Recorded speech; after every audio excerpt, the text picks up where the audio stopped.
তো সবাইকে ধন্যবাদ আজকে আমাদের আলোচনা দেওয়ার জন্য। তো আজকে আমরা যে বিষয়টি নিয়ে আলোচনা করবো আপনারা হোয়াইট বোর্ডে দেখতে পাচ্ছেন, citizenship debate in Assam, impacts over Bangladesh and India relations. তো বিষয়টাকে যদি প্রথমে বলি, এটাকে আমরা এই যে বিতর্কটা আসামে যেটা হচ্ছে, ভারতের আসামে যেটা হচ্ছে, এটাকে আমরা একটা টাইম বম হিসেবে ধরতে পারি। টাইম বম হিসেবে কেন ধরতে পারি? যদি আমরা আসামের এই নাগরিকত্ব বিতর্কটার সাথে প্যারালালে আমরা রোহিঙ্গা ক্রাইসিসটাকে মিলাই, তাহলে আমরা অনেক কিছু এখানে মিল পাবো। রোহিঙ্গাদের এই যে এক্সক্লুশনটা হইল 1982 সালে নাগরিকত্ব থেকে তাদেরকে বাদ দেওয়া, এই এক্সক্লুশন হওয়ার পিছনে পূর্বে অনেকগুলো হিস্টোরিক্যাল ইভেন্টস ছিল। সেই হিস্টোরিক্যাল ইভেন্টসগুলোকে আমরা ডিনাই করছি। তখন তো হয়তো আমরা রাষ্ট্র হিসেবে নতুন ছিলাম, বা পশ্চিমের পাকিস্তানের রাষ্ট্র হিসেবে ডিনাই করা হয়েছে। তো এই ডিনাইগুলো কিন্তু পরবর্তীতে ওই যে টাইম বোমটা ছিল, ওই ক্রাইসিসটাকেও আমরা টাইম বোম হিসেবে ধরতে পারি। টাইম বোমটা কিন্তু একসময় ব্লাস্ট হয়ে গেল এবং 4বার ব্লাস্ট হয়েছে, এবং সর্বশেষে 2017 সালে বড় আকারে ব্লাস্ট হয়েছে, এবং সবচেয়ে বড় সাভার কে হয়েছে এই বোমে? বাংলাদেশ। তো আসামে যে এই নাগরিকত্ব বিতর্ক, এই যে বিষয়টা, এটাকে আমরা টাইম বোম হিসেবে ধরবো। এবং এইখানে একটা মজার বিষয় যে রোহিঙ্গা ক্রাইসিসের ক্ষেত্রে এই যে বোমটা, এর প্রভাবটা কিন্তু কিছু রোহিঙ্গা গিয়েছে বা থাইল্যান্ডে, কিছু রোহিঙ্গা গিয়েছে মালয়েশিয়ায়, কিছু গেছে সৌদি আরব, কিছু আসছে ইন্ডিয়ায়। কিন্তু আসামের ক্ষেত্রে এই ধরনের যদি বোমটা ব্লাস্ট হয়, একমাত্রই ভুগবে বাংলাদেশ। কারণ সেক্ষেত্রে আসামে যারা আছে, যারা নাগরিক, যাদেরকে নিয়ে মূলত সমস্যা, যারা বাঙালি, তারা শুধু বাংলাদেশেই কিন্তু তাদের আসার পথটা থাকবে, তারা কিন্তু আর অন্য কোথাও যেতে পারবে। তো আজকে আমাদের এই যে আলোচনা, citizenship debate in Assam, impacts over Bangladesh and India, এটাকে আমার থিসিস আকারে আমি নিয়েছি। তো যেহেতু অনেক বড় আকারে কাজটা করা হয়েছে, আমি খুব সংক্ষিপ্ত আকারে আপনাদের সামনে আলোচনা করব। আলোচনার সুবিধার্থে মতো 5টা পয়েন্ট বা 5টা ধাপে আলোচনা করব। প্রথমে এখানে মূল জায়গা সিটিজেনশিপ ডিবেট, এখানে ডিবেট সিটিজেনশিপ ইন আসাম। তো প্রথমে আমরা সিটিজেনশিপ জিনিসটা কি, এটা নিয়ে একটু আলোচনা করব। মূলত এই সিটিজেনশিপ নাগরিকত্বটা কি, আন্তর্জাতিক সম্পর্কের পার্সপেক্টিভেও নাগরিকত্বটা কি, বা বাংলাদেশ ইন্ডিয়া রিলেশনসের ক্ষেত্রেও নাগরিকত্ব কি, বা সাধারণ পার্সপেক্টিভে নাগরিকত্ব বা সিটিজেনশিপ জিনিসটা কি কাজ করে। তারপরে দেখবো যেহেতু আসাম হচ্ছে ইন্ডিয়ায় এই যে ডিবেটটা হচ্ছে আসামে, তো ইন্ডিয়ান পার্সপেক্টিভ থেকে সিটিজেনশিপটা কি ওইটা আমরা দেখবো। ইন্ডিয়ান কনস্টিটিউশন বা ইন্ডিয়ান বিভিন্ন অ্যাক্ট, সিটিজেনশিপ অ্যাক্ট, সেগুলো কিভাবে সিটিজেনশিপ বিভিন্ন ক্রাইটেরিয়া নির্ধারণ করছে, এবং সেইগুলো যে দীর্ঘদিন ভাবে যাবত যে সিটিজেনশিপ যে স্ট্যাটাসটা কন্টিনিউ করছে, সেখান থেকে কেন আসামের এই সিটিজেনশিপ যে স্ট্যাটাস সেটা ডিফারেন্ট, এবং কেন সেখানে বিতর্ক তৈরি হয়েছে। পরবর্তীতে আমরা ওই বিতর্কটা নিয়ে আলোচনা করবো, আসাম কেন্দ্রিক, সারা ইন্ডিয়া কেন্দ্রিক, আসাম কেন্দ্রিক বিতর্ক নিয়ে আলোচনা করবো, আসামের মধ্যে বিতর্ক জায়গাগুলো কোথায় হচ্ছে।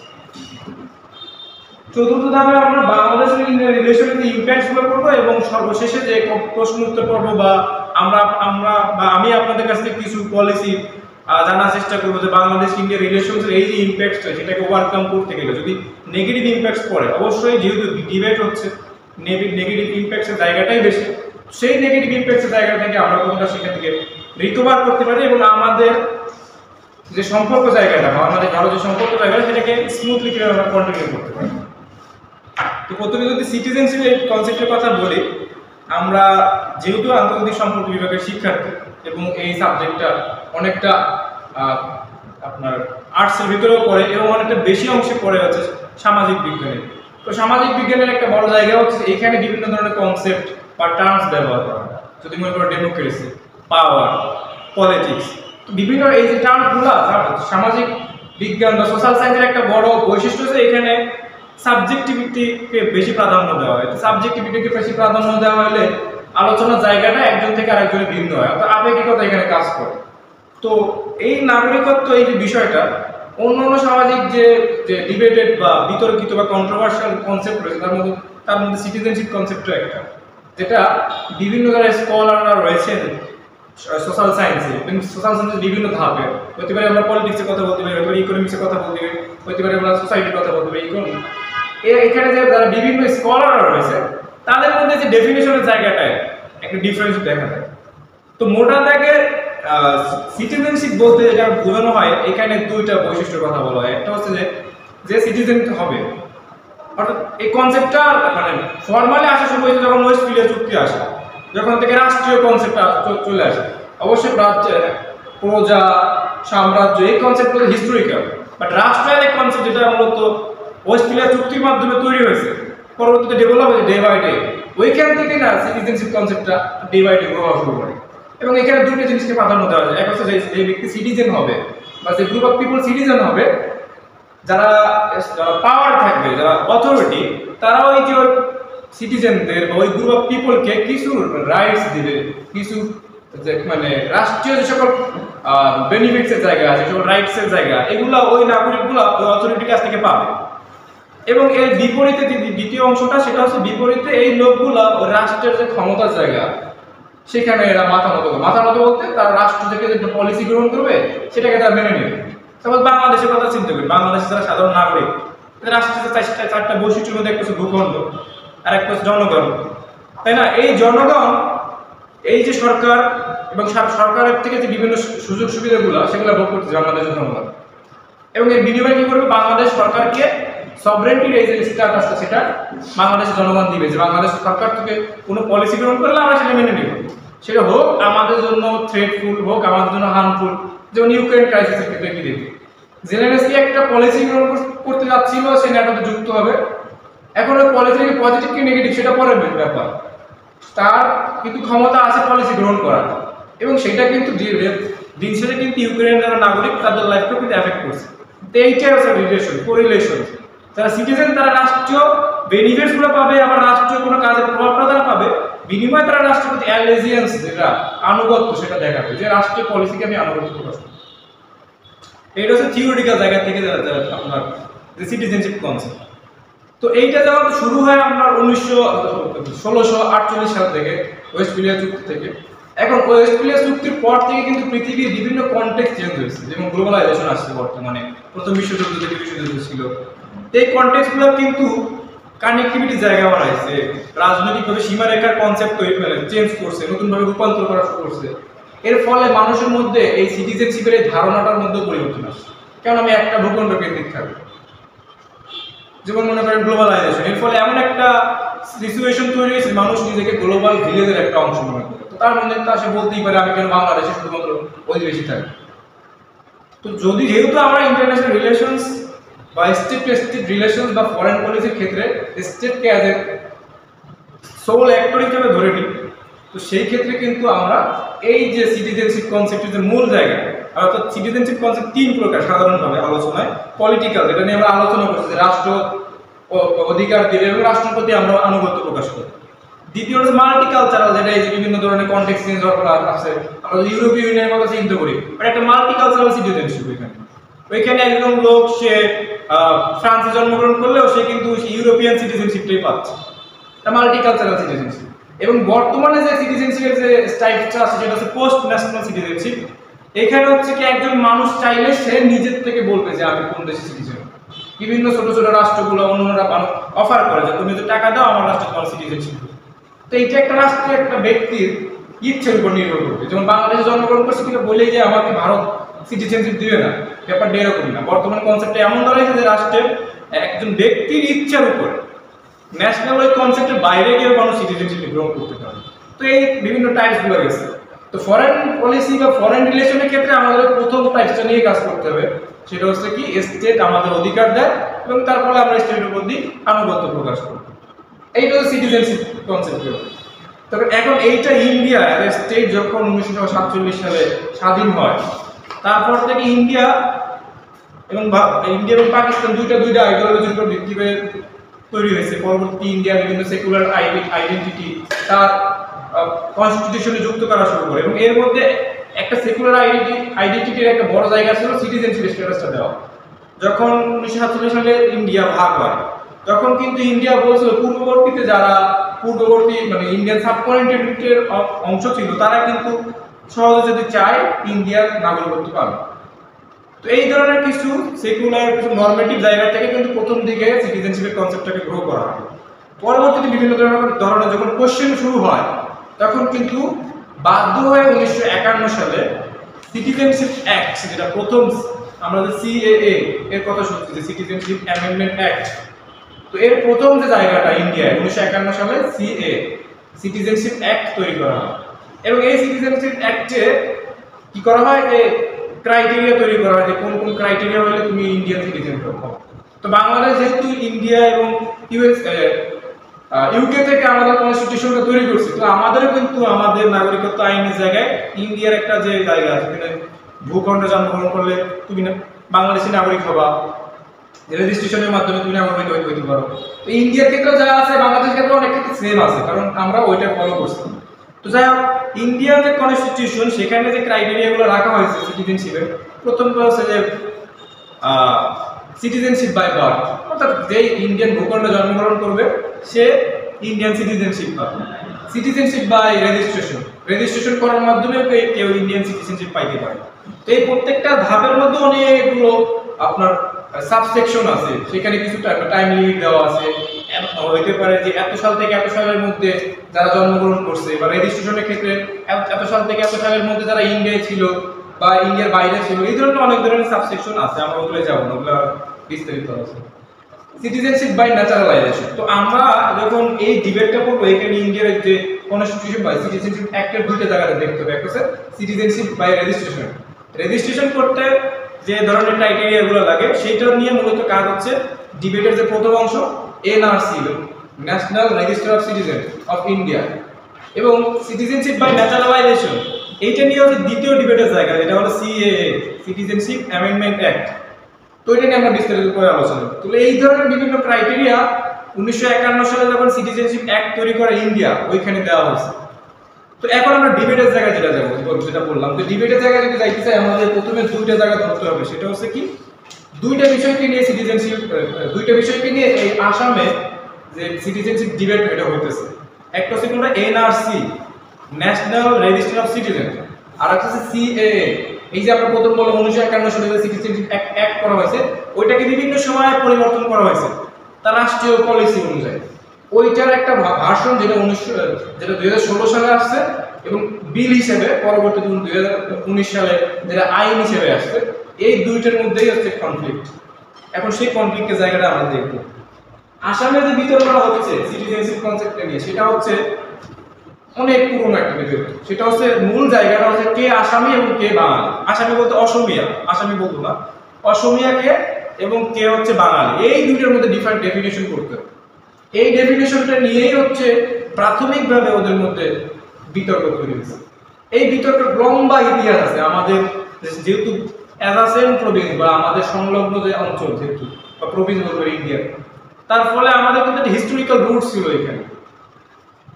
দেখা যায় যে লোয়ার আসাম এবং মিয়ানমার উদাহরণটা এই জায়গাটা নেই, যে মিয়ানমারের ক্ষেত্রেও দেখা যায় মিয়ানমার হচ্ছে আপার মিয়ানমার, লোয়ার মিয়ানমার। লোয়ার মিয়ানমারে থাকতে হচ্ছে আরাকানে, যারা রোহিঙ্গা তারা।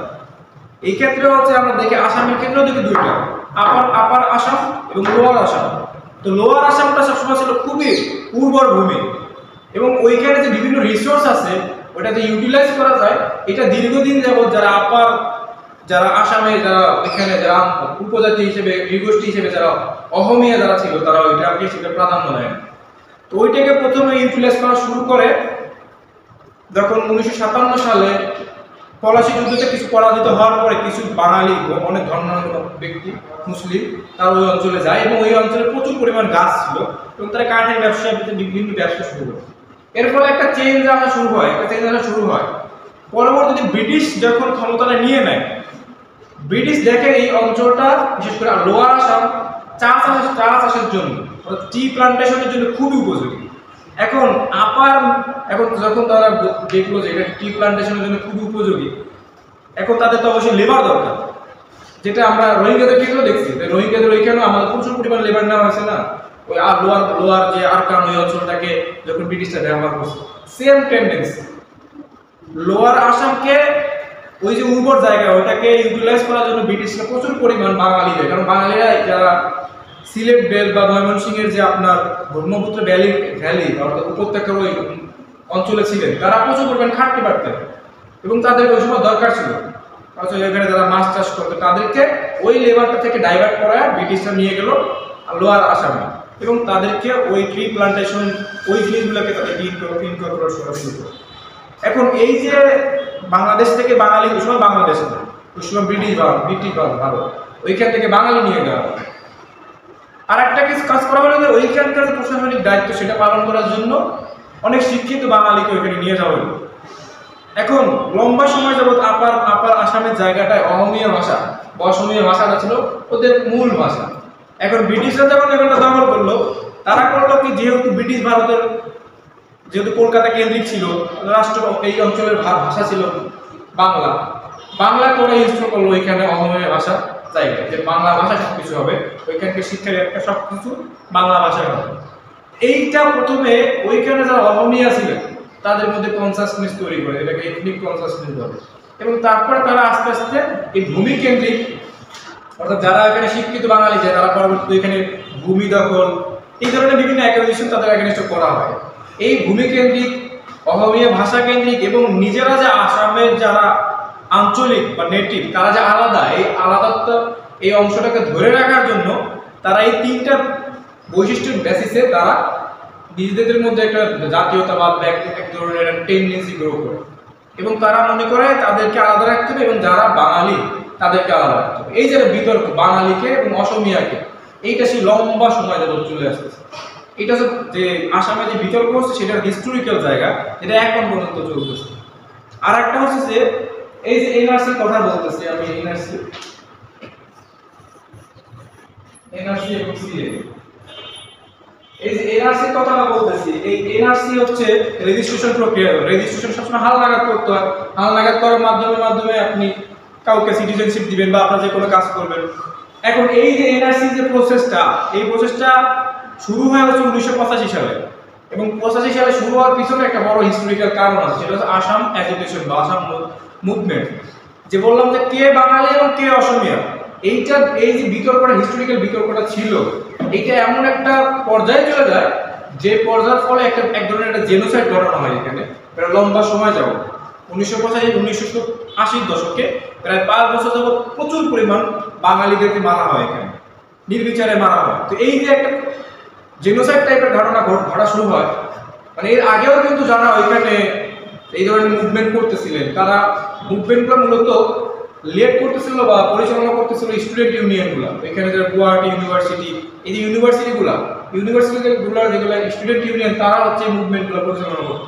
তারা বারবারই ওইখানকার যারা স্টেট মিনিস্টার, সেন্ট্রাল মিনিস্টার, তার সাথে কথা বলতো।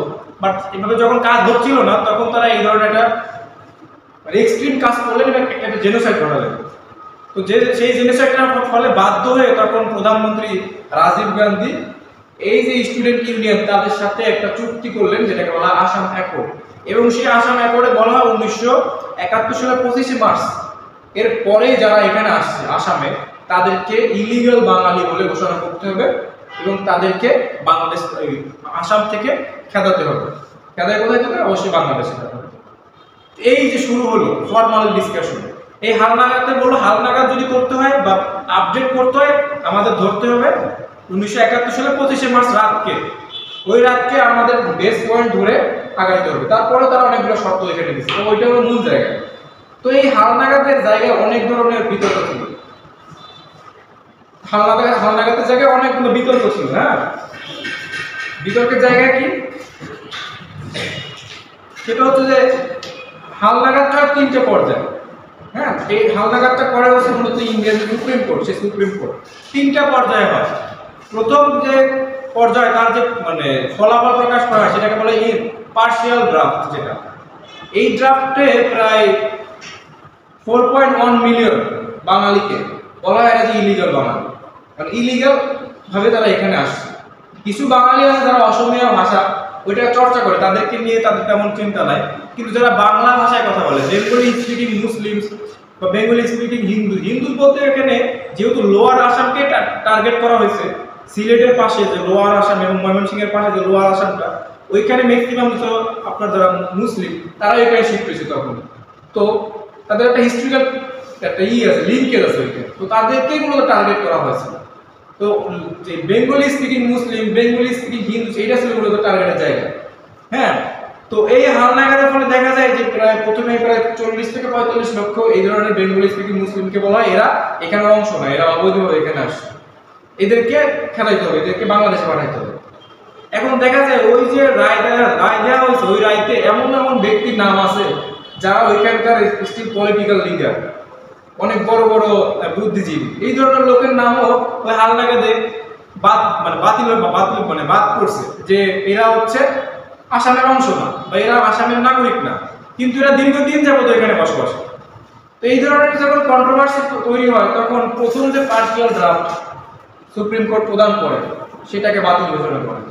পরবর্তীতে আরো 2 বছর পর আরেকটা ড্রাফট দেয়, সেটা বলা হয় ফাইনাল ড্রাফট। সেখানে প্রায় 40 লক্ষ বাঙালিকে বলা এরা অবৈধ। এইটাকে নিয়েও অনেক ধরনের কন্ট্রোভার্সি বা সমালোচনা হয় বিভিন্ন মহল থেকে।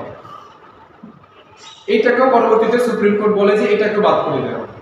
পরবর্তীতে 2019 সালে ফাইনাল লিস্ট নামে একটা সর্বশেষ হালনাগাদের যে একটা তালিকা প্রকাশ করে এবং সেই তালিকায় প্রায় 19 লক্ষ বাঙালিকে বলা এরা আসলেই অবৈধ এবং এদেরকে বাংলাদেশে পাঠাতে হবে। এখন বিতর্কের জায়গাটা কোনটা? এইখানে অনেকগুলো অ্যাক্টর জড়িত বিতর্ককে কেন্দ্র করে। আমরা যেটা বললাম যে এই যে জেনোসাইডটা ঘটনা হচ্ছে প্রায় 4 থেকে 5 বছর যাবত আসামে, সেখানে অনেকগুলো অ্যাক্টর জড়িত ছিল, পলিটিক্যাল যারা পার্টি ছিল, এখানে স্টুডেন্টরা ছিল। এমন দেখি যে আমরা দেখি যে বিভিন্ন ক্ষেত্রে বিভিন্ন স্টুডেন্ট ইউনিয়ন রাইটস এর জন্য লড়ে। এখন ওরা হচ্ছে এই জেনোসাইডটাই ঘটাইছে আসামের যে স্টুডেন্ট ইউনিয়ন। এখন হইতে পারে ওদের পার্সপেক্টিভ থেকে ওদের রাইটস এর জন্য ওরা এই কাজটা করছে, এখন এইখানে স্টুডেন্ট ইউনিয়নের একটা অ্যাক্টর, লোকাল পলিটিক্যাল লিডাররা ছিলেন একটা অ্যাক্টর, এবং দীর্ঘদিন যাবত চুপ করে থাকা বিজেপি ছিলেন একটা অ্যাক্টর। এরকম কয়েকটা অ্যাক্টর ছিল আসামে। তো এখন যখন ফাইনাল লিস্ট প্রদান করা হয়, যেখানে মাত্র 19 লক্ষ বাঙালিকে বলা হয় যে এরা আসলে অবৈধ বাঙালি, এদেরকে খেলাইতে হবে। তো প্রথম ড্রাফটটা অর্থাৎ পার্সিয়াল ড্রাফট, যেখানে প্রায় 45 লক্ষ বাঙালি মুসলিমকে বাদ দেওয়া হলো, ওদের ওইটাকে অ্যাকসেপ্ট করলো বিজেপি সরকার এবং বিজেপির যারা পলিটিক্যাল পার্টি। পরবর্তীতে যেটা ফাইনাল ড্রাফট দেওয়া ওইটাকেও তারা অ্যাকসেপ্ট করলো, কিন্তু তারা সর্বশেষ যে ফাইনাল লিস্ট সেটাকে স্টুডেন্ট ইউনিয়ন অ্যাকসেপ্ট করছে, কিন্তু বিজেপি এবং ওইখানকার যারা পলিটিক্যাল লিডার তারা অ্যাকসেপ্ট করছে না। অর্থাৎ এইখানেও একটা প্রবলেম তৈরি হয়ে গেছে যে তারা স্টুডেন্ট ইউনিয়ন যারা মূলত ভোকাল পয়েন্ট, যারা ওইখানকার মেইন স্ট্রিম সোসাইটি, তারা বলছে ঠিক আছে 19 লক্ষ লোকই না, কিন্তু যারা পলিটিক্যাল লিডার বিজেপি বা অন্যান্য যারা, তারা বলতেছে না আমাদের ওই যে 40 লক্ষ লোককে একবারে আসাম থেকে বিতাড়িত করতে। এইখানে পলিটিক্সের জায়গাটা কোথায়? এখানে পলিটিক্সের জায়গাটা হচ্ছে এই যে 45 লক্ষ বা এই যে 40 লক্ষ মানুষ, এইখানে ম্যাক্সিমাম হচ্ছে মুসলিম, এবং এই মুসলিম যারা, তারা অবশ্যই এখানে লোকাল পলিটিক্যাল পার্টি যারা বিজেপির সাথে জড়িত তাদেরকে অবশ্যই ভোট দিবে না। তো এইখানে এত বড় একটা পার্টি, এত বড় বড় লোক যারা অন্যদেরকে ভোট দেয়, তাদেরকে যদি সরাই দেওয়া যায় তাহলে কিন্তু বিজেপির যে ইলেকট্রাল পলিসি, নির্বাচনী পলিসি, সেখানে কিছু সুবিধা হবে। এটা একটা বড় জায়গা আছে। তারপর আরেকটা বিতর্কের জায়গা, সেটা হচ্ছে যে বললাম যে ইন্ডিয়ান যে সিটিজেনশিপ অ্যাক্ট, যেখানে অনেকগুলো বৈশিষ্ট্যের কথা বলা হয়েছে, জন্মস্থান, ন্যাচারালাইজেশন প্রসেস, রেজিস্ট্রেশন। এখন এইটা হচ্ছে গোটা ইন্ডিয়ার জন্য এক। 1985 সালে যখন জেনোসাইড করা হয় তখন আসামের জন্য আর একটা আলাদা সেকশন তৈরি করা হয়। এইখানে বিতর্কটা শুরু হয় যে ইন্ডিয়ার জন্য এক ধরনের রেজিস্ট্রেশন প্রক্রিয়া, কিন্তু আসামের জন্য আলাদা ধরনের একটা রেজিস্ট্রেশন প্রক্রিয়া তৈরি করা হয়। এটাই কিন্তু সব জায়গা থেকে, সকল স্টেট থেকে সমালোচনা করা শুরু হয়। তারপরে ধর্মভিত্তিক নাগরিকত্ব, যেটা হচ্ছে সিএএ, সিটিজেনশিপ অ্যামেন্ডমেন্ট অ্যাক্ট, যেটা 2016 সালে বিল হিসেবে প্রকাশ পায়। এবং এখানে বলা হয় কি, মূল কথা, বাংলাদেশ, পাকিস্তান এবং শ্রীলঙ্কা, বাংলাদেশ, পাকিস্তান মানে আফগানিস্তান, এই 3টা রাষ্ট্র থেকে মুসলিম বাদে অন্য যে কোনো ধর্মের মানুষ যারা রিলিজিয়াসলি পারসিকিউটেড হচ্ছে ওই দেশে, তারা ইন্ডিয়ান নাগরিকত্ব পাবে। তো এই কথাটা যখন বলা হয় সিএ 2019 মাধ্যমে, একটা ধর্মভিত্তিক নাগরিকত্ব কনসেপ্ট এখানে তৈরি হয়, যেটা আরেকটা বড় বিতর্ক তৈরি করে। এর আগে কি দেখছি, রেজিস্ট্রেশন কেন্দ্রিক বিতর্কটা চলতেছে বিভিন্ন অ্যাক্টরের মধ্যে।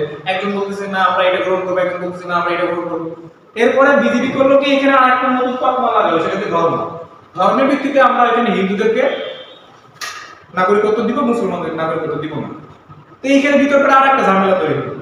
অর্থাৎ সেই ঝামেলাটা কি, এই এনআরসি এবং সিএ এর মধ্যে একটা ঝামেলা তৈরি হলো। তো এইভাবে বিভিন্ন কমপ্লেক্সিটির মধ্যে এই বিতর্কটা চলতেছিল। এবং স্টিল চলতেছে। তো এইটা হচ্ছে আমাদের দ্বিতীয় অংশ, যেটা বললাম যে ডিবেটটা কি হচ্ছে এই আসামের মধ্যে। আশা করি কিছুটা হলে বোঝা গেছে যে কি ডিবেটটা হচ্ছে, অনেকগুলো অ্যাক্টর জড়িত এখানে।